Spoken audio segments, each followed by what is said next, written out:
ഹരി ഇത്? ചോദിച്ച പണം അവർ തരും. എന്ത് തന്നാലും ഹരി ഈ പണി ചെയ്യുന്നില്ല. ഇവരുടെ കാര്യം എനിക്കറിയില്ല, ചെയ്യുന്നില്ല എന്ന് തന്നെയാണ് എനിക്ക് തോന്നുന്നത്. കാരണം ഇപ്പം ഞങ്ങൾക്ക് നേരെയായ ഒരു വരുമാനമുണ്ട് മുകേഷേ. അതിൽ നിന്ന് കിട്ടുന്നത് പങ്കിട്ടെടുത്ത് ഞങ്ങൾ സന്തോഷത്തോടെ ജീവിച്ചോളാം. അതിനിടയിൽ വീണ്ടും അടിപിടി വേണ്ട, ഒന്നും വേണ്ട. അല്ലേ അജയ്? അതെ, മാന്യമായ ഒരു കട നോക്കി നടത്തി ജീവിക്കാൻ നോക്കുക. ഹരി പറഞ്ഞ പോലെ ഇനി ആ പണ്ടത്തെ തല്ലുപിടിയൊന്നും വേണ്ട. ഇവനിപ്പോൾ പെണ്ണൊക്കെ ആയില്ലേ. നാളെ ഞങ്ങൾക്കും ആയേക്കാം.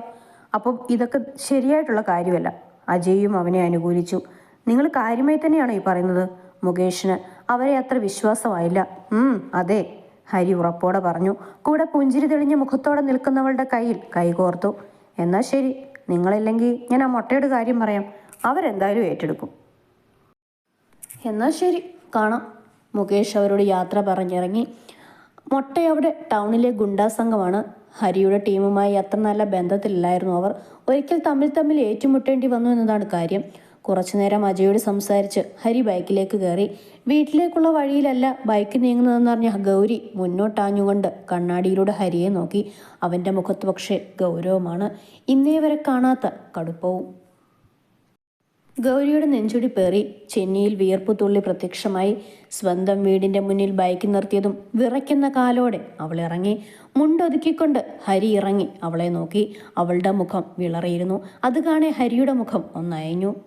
ഇങ്ങോട്ട് വരണമെന്ന് ആരൊക്കെയോ കാണണമെന്നൊക്കെ പറഞ്ഞിട്ട് അവളുടെ കയ്യിൽ പിടിച്ചു പയ്യെ ചോദിക്കെ പേടിയോടെ പിടയ്ക്കുന്ന കണ്ണുകൾ ഉയർത്തി ഗൗരി അവനെ നോക്കി. നമുക്ക് പോകാം ഹരിയേട്ടാ.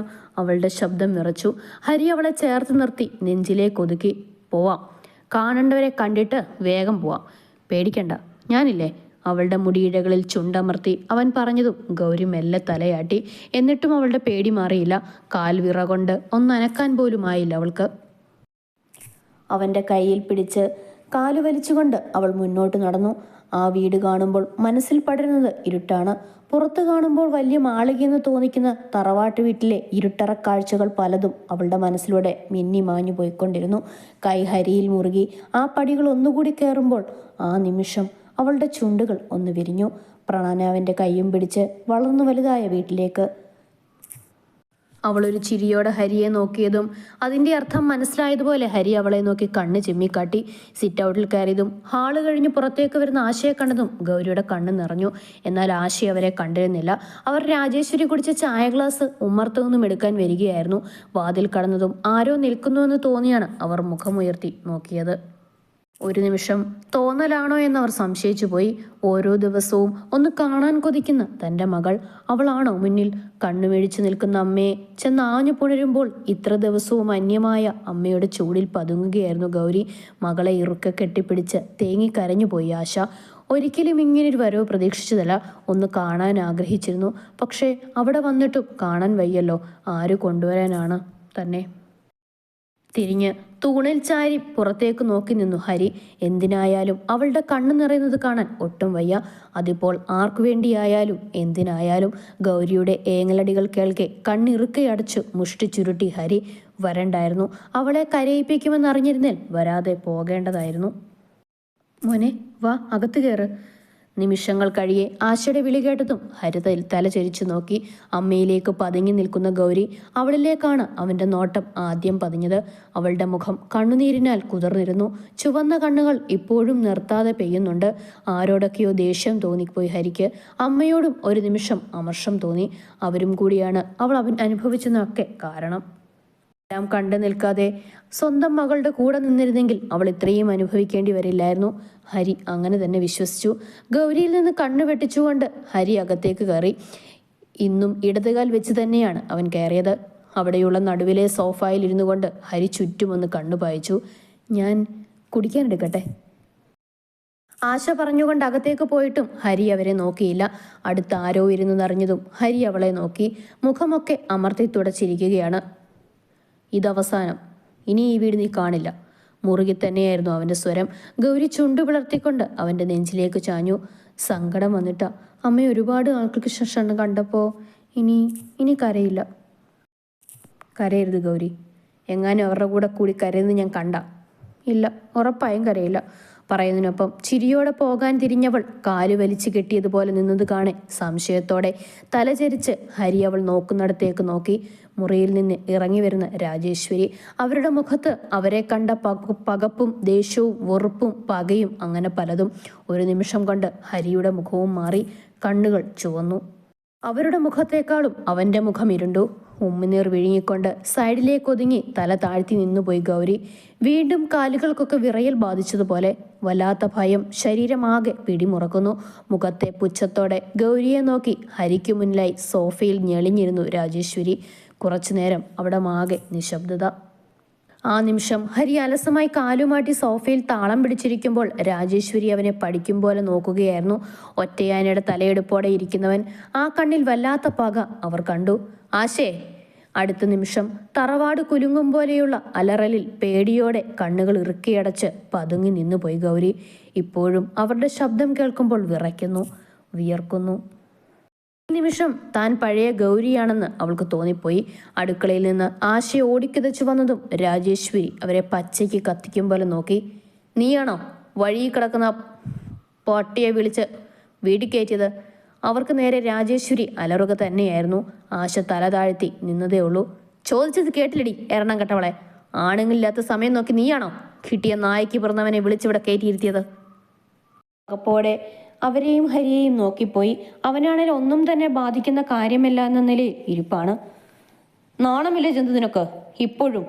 രാജേശ്വരിക്ക് മുകളിലായി ഹരിയുടെ ശബ്ദം ഉയർന്നതും അവർ വായടച്ചുകൊണ്ട് അവനെ പകയോടെ നോക്കി. ഗൗരി, പോയി അമ്മയോടും വല്യമ്മയോടും മിണ്ടി വേഗം വരാൻ നോക്ക്. നമുക്കിറങ്ങണം. എനിക്ക് കടയിൽ കയറാൻ ലേറ്റാവും. സമാധാനത്തോടെയാണ് അവൻ പറഞ്ഞത്. രാജേശ്വരിയുടെ കയ്യിൽ സോഫയിൽ ചുരുണ്ടു. പേടിയോടെ തലയാട്ടി അമ്മയുടെ കൈ പിടിച്ച് ഗൗരി അടുക്കളയിലേക്ക് പാഞ്ഞതും ഹരി രാജേശ്വരിയിലേക്ക് തല തിരിച്ചു. തള്ളയ്ക്ക് എന്താ അറിയേണ്ടത്? പുച്ഛത്തോടെ അവൻ കാലിന്മേൽ കാല് കയറ്റി തിരക്കി. ചോദിക്കതള്ളേ. കുറച്ചു മുമ്പ് ഭയങ്കര അലറലായിരുന്നല്ലോ. ഇപ്പൊ ശബ്ദമൊക്കെ എവിടെ പോയി? അടിച്ചു പോയോ?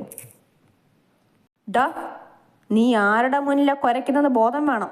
നിന്നെ ഞാൻ നല്ല ബോധത്തിൽ തന്നെ ഇങ്ങോട്ട് കയറി വന്നത്, അതും എന്നെ പെണ്ണിൻ്റെ വീട്ടിലേക്ക്. ഹരി അവരെ പറയാൻ സമ്മതിപ്പിക്കാതെ ഇടയിൽ കയറി. കുറച്ചു മുമ്പ് എന്തോ പറഞ്ഞല്ലോ, വഴി കിടക്കുന്ന പട്ടിയോ നായ്ക്ക് പിറന്നവനോ അങ്ങനെ പലതും. അതിലും മുകളിൽ എനിക്ക് പറയാൻ അറിഞ്ഞിട്ടില്ല പൊന്നു തള്ളേ. പ്രായത്തിൻ്റെ ബഹുമാനവും അല്ല.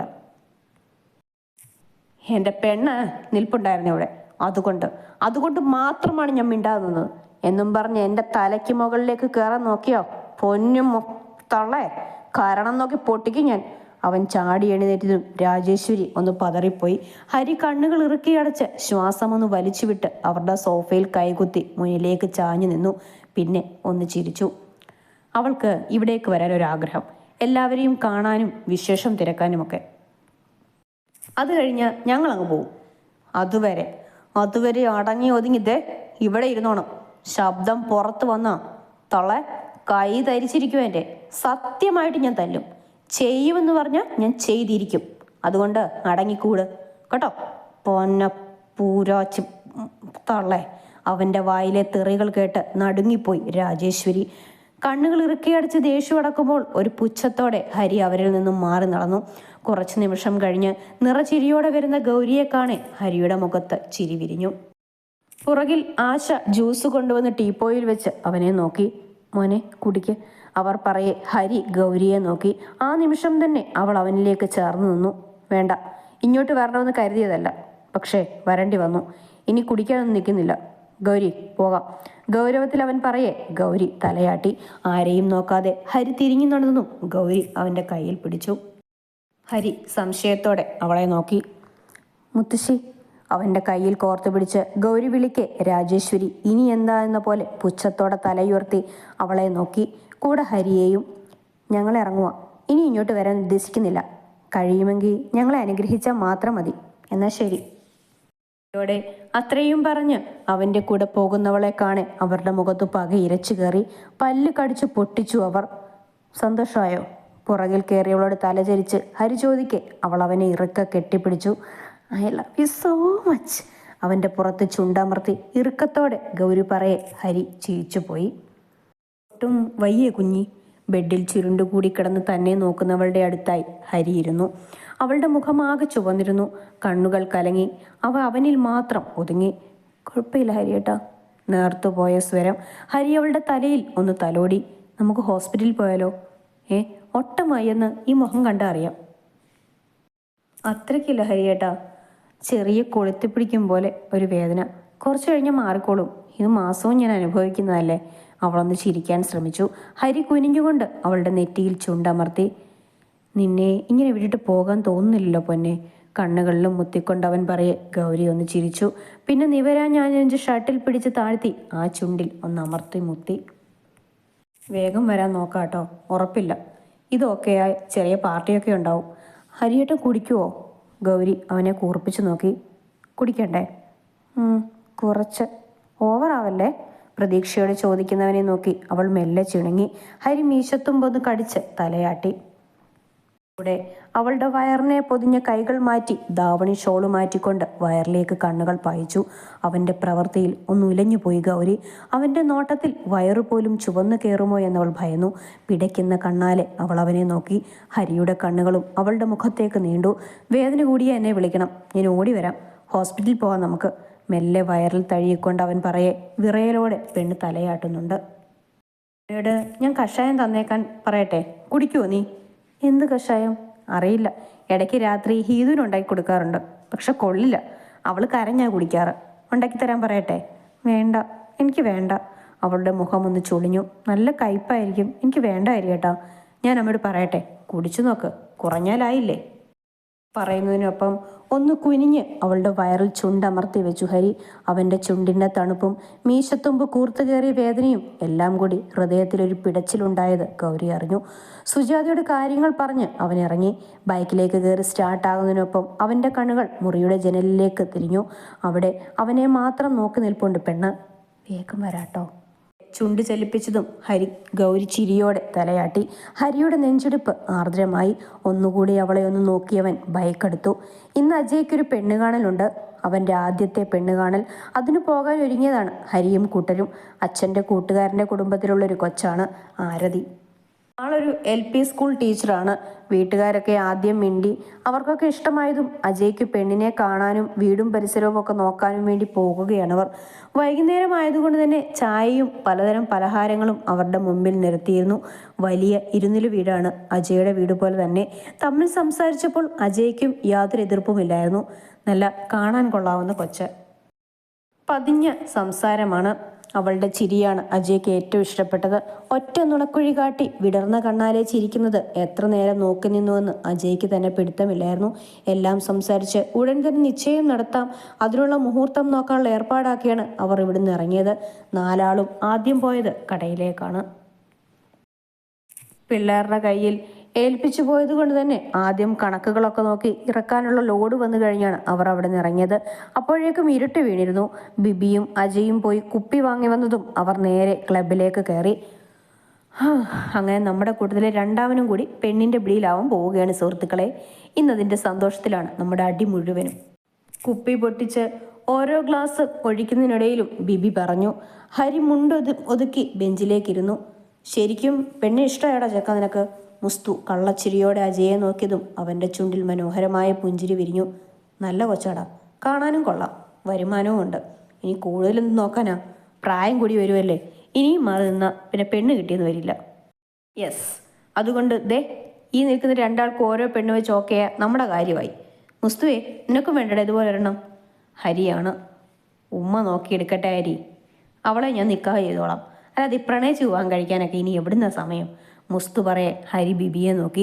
മിച്ചറു പെറുക്കി കഴിക്കുമ്പോഴും അവൻ്റെ ചുണ്ടിൽ വേദനയോടെ ഒരു ചിരിയുണ്ട്. അതിൻ്റെ അർത്ഥം ഹരിക്കല്ലാതെ ആർക്കും മനസ്സിലാവാനാണ്. ബിബി നിനക്കോ? അജയാണ് ചോദിച്ചത്. സമയമായിട്ടില്ല കുട്ടാ, വീട്ടിൽ പെങ്ങളില്ലേ? അവളെ ആദ്യം കെട്ടിച്ചു വേട്ടെ, എന്നിട്ട് മതി എനിക്കൊരു ജീവിതം. എനിക്ക് നിങ്ങളെപ്പോലെ തിരക്കൊന്നുമില്ലടാ. ഇങ്ങനെ ഒറ്റയ്ക്കാണെങ്കിലും ഞാൻ ഹാപ്പിയാ. നിങ്ങളൊക്കെ ഇല്ലേ എനിക്ക്? അവൻ കുറച്ച് ഓവറായിരുന്നു. ചെക്കൻ ഫിറ്റായിട്ടാ, ഇനി കരച്ചിൽ തുടങ്ങും. ചിരിയോടെ പറഞ്ഞതും അജയും ചിരിച്ചു. പക്ഷെ ഹരി അവനെ തന്നെ നോക്കിയിരുന്നു. അവൻ്റെ മനസ്സിലെ വേദനയാണ് കുടിച്ചു കഴിഞ്ഞാൽ പുറത്തു വരുന്നതെന്ന് അപ്പോഴാണ് ഹരിക്ക് മനസ്സിലായത്. അല്ലെങ്കിലും പെണ്ണൊന്നും വേണ്ടടാ, ഒറ്റയ്ക്കാ നല്ലത്.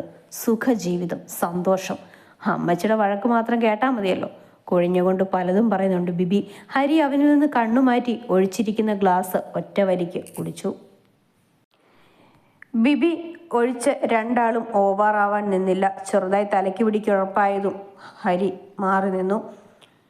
കുറച്ചു നേരം കൂടി സംസാരിച്ചിരുന്നാണ് അവർ പോകാനിറങ്ങിയത്.